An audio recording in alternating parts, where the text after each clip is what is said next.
Welcome back, everybody, back in the video. Today we got a developer commentary. This should be from the limited playtest that they did mention earlier on, that after it was over, we should get something new in terms of information from the developer. Again, what you don't know, it is going to be Smilegate, same developers as Epic 7. So let's get right into it. Again, the game is coming out within about 2-3 weeks time. It is coming out on the 22nd. It is not that far away.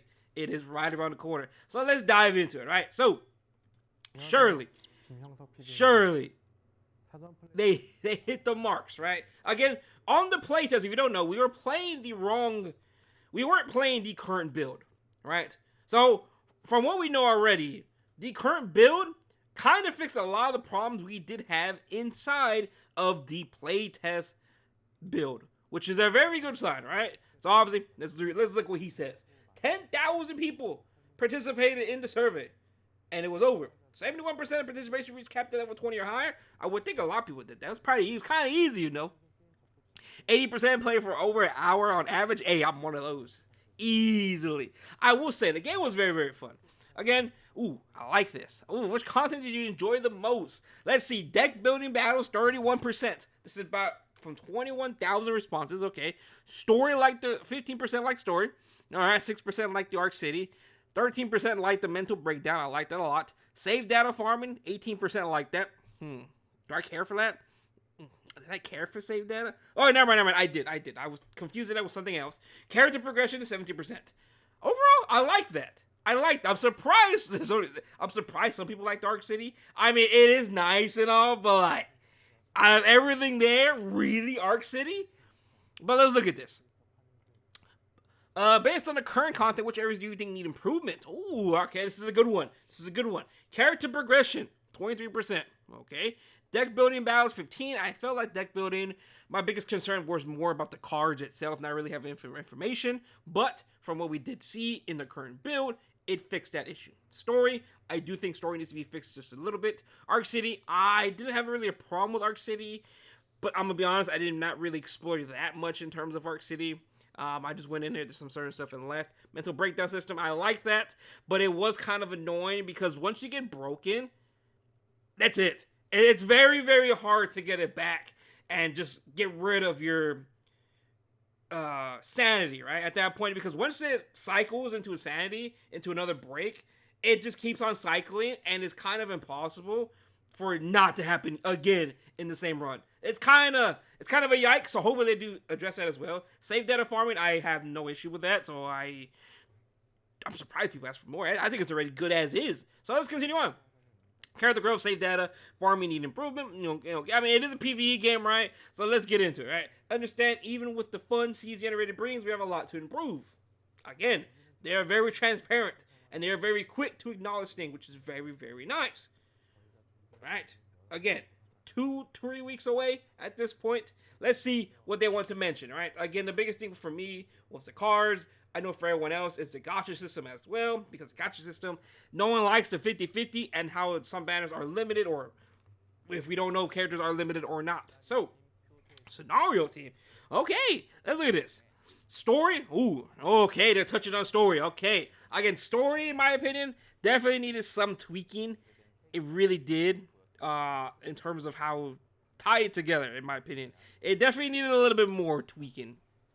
Alright, interesting context, exploring CZN's cores, if they breakdowns and dramas. Again, the game is very, very different. They have something here if they focus on it and fix what's wrong with it, right? It's very, very different what they have here, right? Which is good and technically bad at the same time. Because since it's very, very niche, right?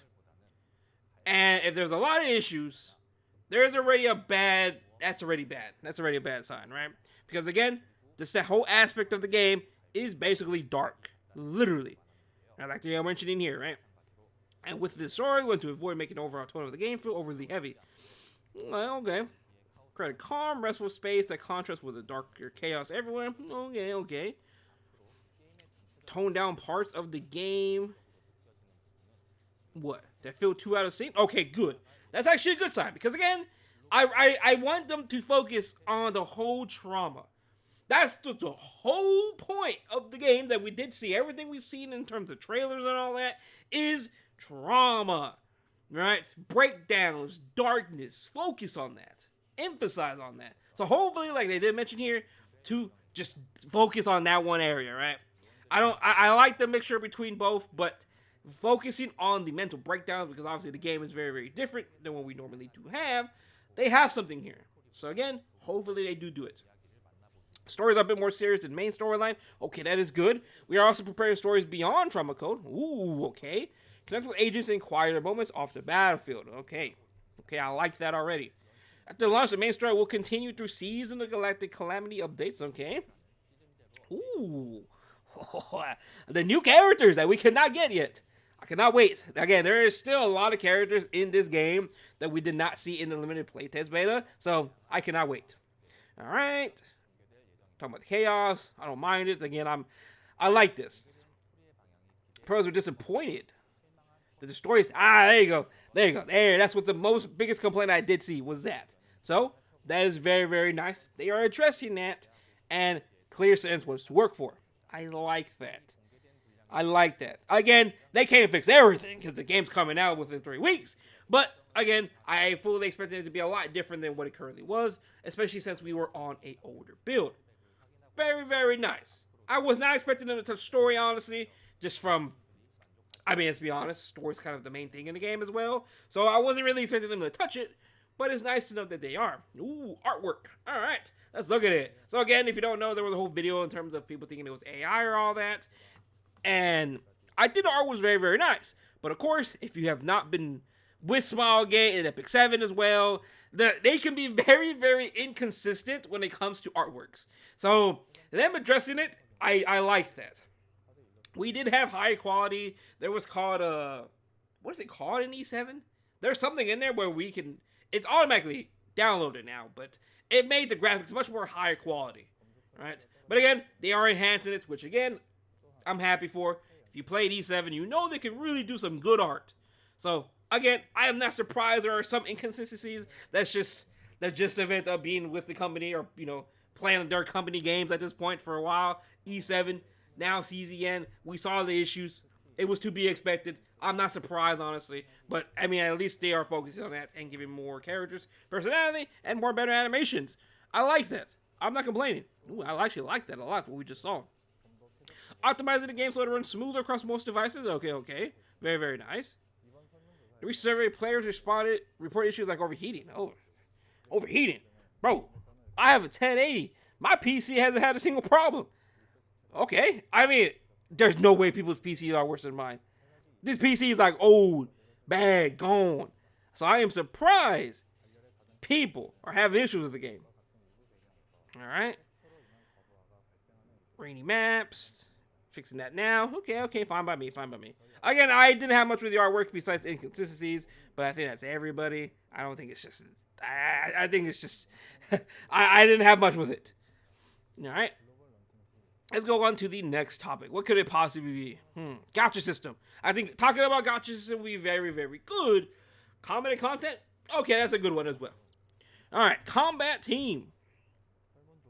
Alright, let's look at this. Deck building battles was fun. Alright. Again, I really enjoyed that the most. Plenty of areas to improve. Okay.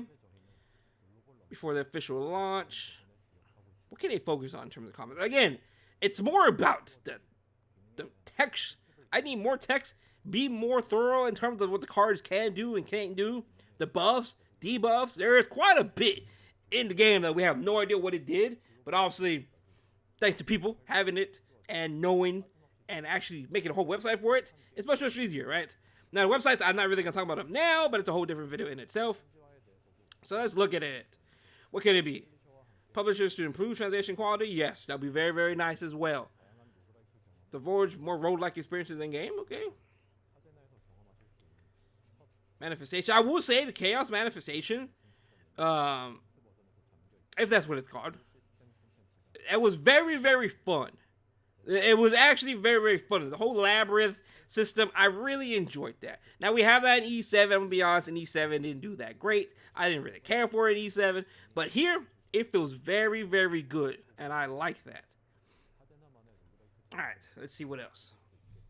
Game road-like experience. Let's see, what else could it be? Official launch will feature more breakdown effects in the playtest. Ooh, okay, I like that. But it could also be a problem because again, the breakdowns were kind of annoying. But we'll see. We'll see. Some situations may see breakdown characters act strangely or even suddenly recover. Ooh, I like that. Okay, I like that quite a bit. Improving visuals and breakdown effects in a future update. Okay, I mean, again, these are all good things. These are all very, very good things I am not complaining about.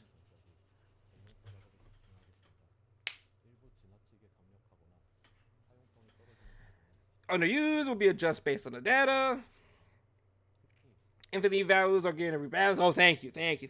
I would love to see that actually change. Reworking common cards and equipment from unknown spots. Okay. I didn't mind that unknown stuff. I really enjoyed that because it is RNG, random dice and all that. So, I'm with it. I like to see some changes. I was fine with it to begin with, but I don't mind seeing some changes to it. Monetization model. Alright, let's see what this is because I have no idea what that means. Alright, monetization model. Oh, the gotcha system. Okay, never mind. Never mind. It is going to be the gotcha system. Let's look at this, right? Because the biggest complaint about this is the 50/50s and how limited characters work and how limited are they going to be and all that stuff. So let's look at this. This is very, very important. This is make or break for a lot of people because of the gotcha system. We don't like how they went down the Genshin route, right? Let's look at it, right? New combatants won't be limited to only events. Ooh, that's already a good sign already. They'll also be available through the normal rescue. That's already a 10 out of 10 right there. Go back to that. What did that say? Outside of collaboration and seasonal characters. Okay. Very, very huge information right there. Absolutely important information right there. Characters are not limited unless they are seasonals or collaboration characters. Like true limited, right? True limited characters. Other than that, all characters are going to be inside of the normal rescues, right? Which is good. That is a very, very good sign, right? They'll be available through normal rescue besides collaborations. That is huge. That was a lot of make or break for a lot of people. So all combatants will be added to normal rescue even after the pickup period. And that is good. That is good. But again, it is still RNG. But again, that is still very, very good that they're going to be added to the normal pool. Right? So, hey, I'm happy with that. That is a huge change. Partners will also be added to normal rescue after the pickup period ends as well. Very good as well. Again, insane. Insane. Because again, the biggest complaint that a lot of people coming into this, myself included, is the gotcha system. Right? We don't like how the Genshin really does it and all that, right? So, very, very nice. It's very good. So, I'm happy already. 10 out of 10 video. We're also working to ease the burden of CZN's limit break system, ego manifestation. Okay. I mean, I don't mind that. Ego manifestation materials for all combatants. Okay. Future season will be available for purchase with mileage. Okay, I don't mind that. I actually, you know what? That's actually pretty good, actually. That's actually really good. That's literally like E7's way. We have a coin shop where you can buy duplicates as well, but it is random. But this is very, very good. I like that. They're taking this idea from E7, which is good. Pick up the units. But they are strictly imprints, right? So just keep that in mind. So this way, even though who prefer not to rely on uncertain gotcha pools can still confidently grow the combatants. Yes. That is very, very good. Ego manifestation materials for pickup combatants will remain available even after the pickup period ends. Okay, that's good. That is good. We want to keep the value of combats beyond this pickup window. You can take your time before reaching ego manifestation. Alright, the materials. The materials were kind of fine. Let's see. I'm assuming this will be available on release, right? Like, I won't be surprised that is right there as soon as the game does drop. Okay, protos can continue to with their favorite combatants. Okay. Materials can be used to unlock ego manifestation for any combat you choose. Ooh, that's good. So basically, it is like a slate inside Epic 7, right? Once you experience a variety of characters just by playing, I will say though, in this game, I feel like 4 stars are going to be true carries. Unless some of these brand new 5 stars we have yet to see, hey, we'll provide enough gotcha currency through early gameplay to cover around 200 pools. Ooh. So in terms of a pity, it's about 70 pools for a pity. So just from early gameplay, we're getting about almost close to 3 pities, which is still pretty good. That's from early gameplay. And it's not stopping there. Every season update, okay? Continue offering generous events and rewards. Again, this is strictly a PvE game, so I like that they're actually helping us give us a lot of currency. But again, it all does come down to RNG if you're lucky or not. But again, we can't complain. This is a huge change that they're doing. That only things that are true limited are going to be seasonals and collaboration characters. Other than that, everything else will be summonable, even after they leave. And that is huge. That is a 10 out of 10 update. Again, I'm happy. I think everyone's happy about that. But other than that, though, I'm excited. Are you guys excited? The game's coming out very soon. October 2022. October 22nd, 2025. Other than that, though, thank you guys for watching the video. Hope you have a good day. And I'll see you guys later on. Peace out.